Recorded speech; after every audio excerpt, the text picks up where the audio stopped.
Saitama's past has finally been revealed, including the first and only loss he's ever taken against a monster. Throughout the One Punch Man manga, Saitama's past has been a complete mystery. Well, that is until today, which is of course, why you clicked on this video, right? You want some answers, and I got some for you. Well, along with Saitama's mysterious past, there are some seriously world-altering events that happen years before we even meet our favorite Baldy. And what's crazy is that the aftermath of these events that happened years ago might actually be coming into play in the manga very soon. In part 1 of this series, we covered everything that happened in One Punch Man's history from about 5,000 years ago to the day that Saitama was born. In this time, we see the first sign of God's interaction with humans and his possible ceiling 800 years ago. Well, today we start with another major God event as we pick up our timeline 20 years before the current events of the manga, or 5AS. If you didn't watch part 1 of this series or just completely forgot, our timeline is split into two halves,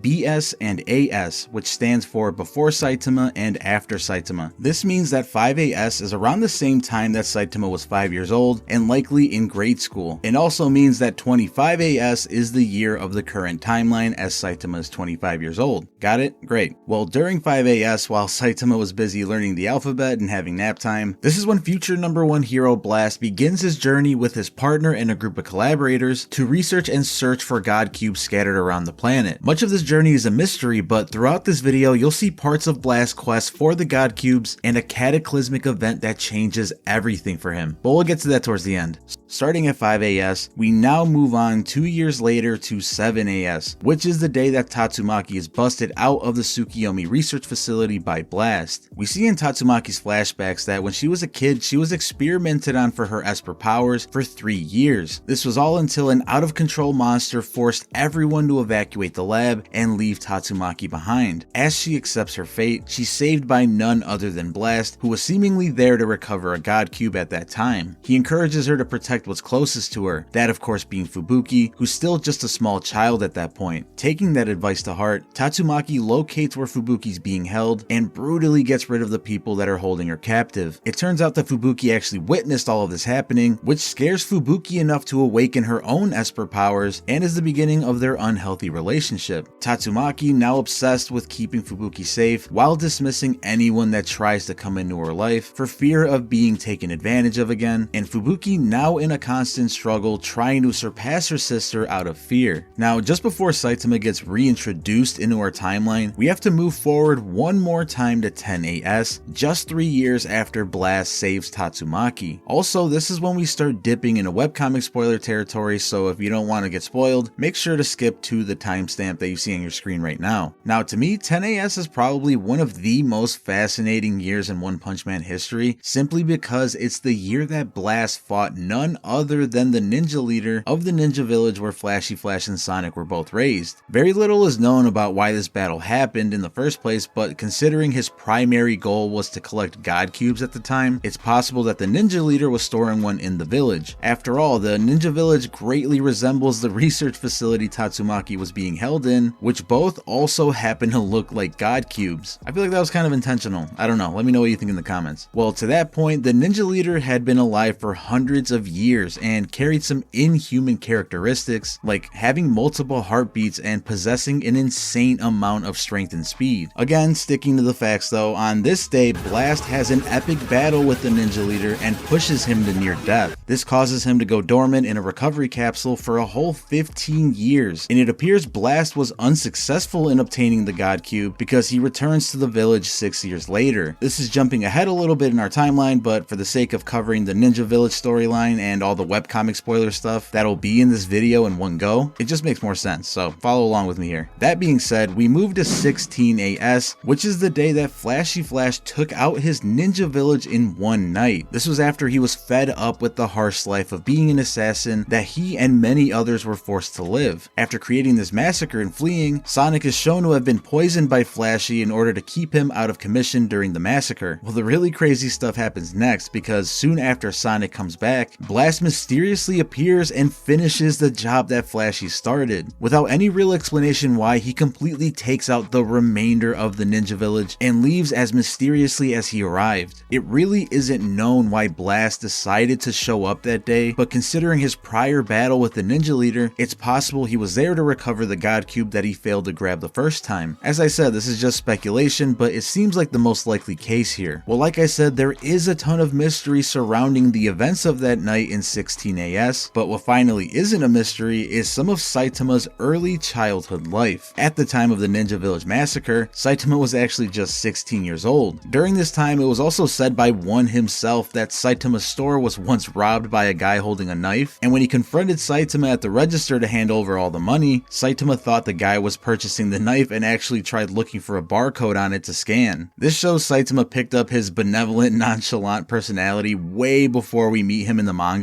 but this actually wasn't the case when he was younger. During his middle school days, Saitama was shown to be a really insecure and worried kid. To really understand what caused such a dramatic change in his personality, we have to backtrack from 16AS to 12AS, which is 4 years before the events we just covered. Jumping around a little bit, I know, but I'm sure you guys are following along, so we're fine. Well, during 12AS, Saitama was just 12 years old, which, believe it or not, is also when he has his first ever encounter with the monster. In this time, Saitama's just starting middle school, and it's made pretty clear right away that he's being singled out as the class dummy by his own teacher. On top of that, we get introduced to a young Moomin rider who gets beaten up after trying to defend 3 kids from some bullies trying to steal their lunch money.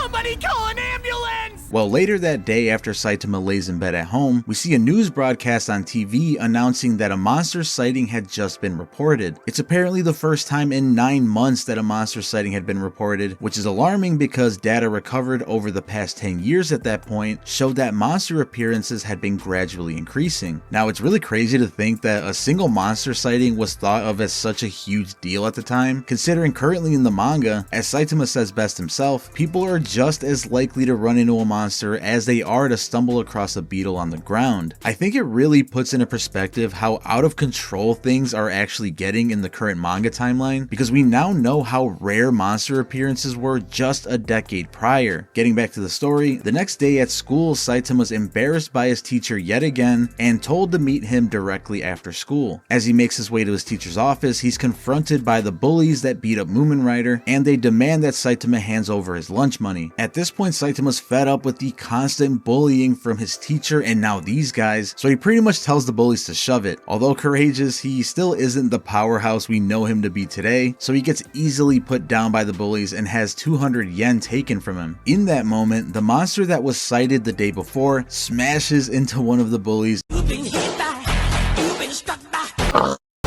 and demands he hands over his change. This turns out to be a piggy bank monster called Piggy Bankon that's obsessed with smashing into people and collecting the change that they drop. Although it was only 200 yen, which comes out to be like less than $1.50, it's all the money that Saitama has, so he chases after the monster. After a while, the monster finally stops to confront Saitama in an alley and bashes him into a wall before escaping. Once he comes to, he finds out that the military had taken out the monster, and Saitama is discouraged by how he can't seem to ever get a win in life and wonders if he'll ever survive in this world with how weak he is. Well, little does he know that this would be the one and only defeat that he'd ever receive from a monster, and not only will he survive in this world, he'll actually be on top of the food chain. My boy Saitama's come a long way, I'm proud of him. Well, just before we get to his peak, we have to jump ahead 9 years to 21AS. This is 4 years before the current events of the manga, and when Genos' life was completely destroyed by the Mad Cyborg. On that day, the Mad Cyborg was born after a malfunction occurred while transferring a human brain into a cyborg body. After this malfunction, it then went on to destroy Genos' whole town and unfortunately kill his family. Soon after, he was discovered by Dr. Kuseno and transformed into a cyborg himself in hopes of one day finding the Mad Cyborg and destroying it. Just a year later in 22AS, we finally pick up where the manga begins. Saitama is on his way home from another failed job interview when he saves a big-chinned kid from getting pulverized by crab llama Crablante. Now, although you might know how this fight plays out, what many people don't know is that Crablante was actually reported to be a Tiger level threat, which we later find out usually requires at least one A-class hero to defeat. This means that on that day, before he had even started his training, Saitama performed an A-class level feat by defeating the crab monster. My boy was built different from the very beginning, wasn't he? That aside though, on this day in 22 AS, Saitama starts his legendary journey to become the strongest, and along the way, the Hero Association gets started by a millionaire who was the grandfather of the big-chinned kid that Saitama saved. His actions literally inspired the creation of the Hero Association, which is something that I feel like gets forgotten sometimes. Well, between 22 AS and the current year of 25 AS, Saitama removes his limiter, and 2 years before the current timeline, at 23 AS, we finally get to God's fateful encounter with Blast. A cataclysmic event occurred where God made his first recorded appearance in nearly 1,000 years. This was when the #1 hero Blast had an epic encounter with Elder Centipede, which was actually alluded to in season 2 of the anime. Just when it seemed like Blast would finish off the giant bug for good, God appeared right before his eyes for the very first time. Up until that point, Blast had only heard of God and his ability to create powerful monsters as he was investigating the God cubes with his partner and a team of collaborators. Once God appeared before Blast, he offered him his power as he always does, and Blast of course rejects it. This is when God summons something so powerful that it seemingly almost kills the #1 hero. This encounter is handled off panel, but it's possible that God had created another avatar much like he did with Garo and fought Blast through this newly transformed being. Seeing as how this flashback mentions and shows Blast's partner for the first and last time, it is possible that he was the one who accepted God's power for some reason and turned against Blast. This is speculation, but I also say this because it makes events that come later on in this timeline make a lot more sense. Sticking with the facts though, after his near-death encounter with God, Blast dedicates himself to working against God behind the scenes and at some point teams up with a powerful group of alien heroes. Several heroes stand out above the rest and become what's now known as the S-Class, and the events of the manga play out as the One Punch Man is a story with a surprisingly deep and interesting history, and I just want to thank all of you for coming along with me on this journey as we come to the end of our History of One Punch Man series. Do me a huge solid and hit the like button and subscribe if you enjoyed this video, as I post One Punch Man content on this channel literally multiple times a week, much like the video you see on your screen right now. So I'll see you there.